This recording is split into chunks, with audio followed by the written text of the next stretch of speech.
Hay naku mga pangga, ako lang ba yung tipo na nasa bahay lang na walang ginagawa pero parang pagod na pagod yung katawan na para bang ilang araw na nagtatrabaho na walang pahinga. Tabang. Hay naku mga pangga. Ay, ligo na lang ko Sabay ko mga pangga, kaya ako i-share sa inyo na ginagamit na ako ng sabon. Let's go. Samahan niyo ako maligo. Bago tayo maligo mga pangga, i-share lang ako sa inyo na ginagamit ko ng sabon, which is itong Yuglo Babe Beauty White Soap. Kaya ang kagandahan nito mga pangga, meron siyang alpha-arbutin, niacinamide, at saka glutathione na nakapagpalighting sa skin natin. At the same time, binabawasan yung mga dark spots, mga singit natin, yung mga ganyan. So, sa loob nito ay meron siyang 5 sabon. Ayan. Itong sabon na ito mga pangga, meron siyang 10 times whitening at saka micropeeling effect. Meron din siyang snail extract at sea buckthorn na makapag-moisturize sa skin natin. So ayan, ginagamit ko itong sabon na ito sa face at saka sa body mga pangga. So ayan, tara samahan niyong maligo. Ayan, sabon. Takot sa tubig! Wala akong kasama dito, nakakatakot, manikip!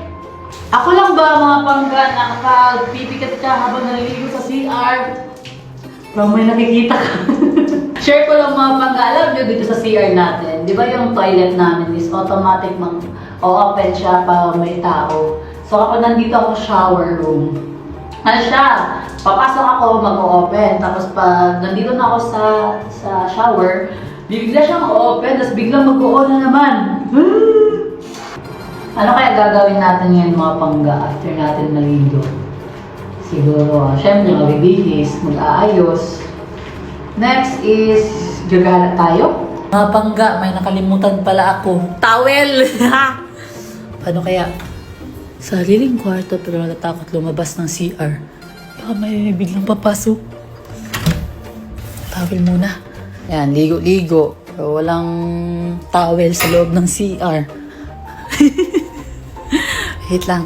Prepare lang ako mga pangga ha. After ko nga makaligo mga pangga, nakapag-decide kami ni Inday Jenny na gumala na lang muna para makapag-isip-isip tayo na mabuti at makapag-refresh yung utak natin. Siguro nagkakaganito lang ako mga pangga sa sobrang daming iniisip at ginagawa. Sa sobrang dami naming inaasikaso, nakakalimutan na namin bigyan yung sarili namin ng panahon. Sa sobrang busy, siguro nakakalimutan ko na i-appreciate yung maliliit na bagay na nakapagpasaya sa akin. Normal lang naman siguro to, di ba? Kasi tao tayo at hindi pa naman huli ang lahat.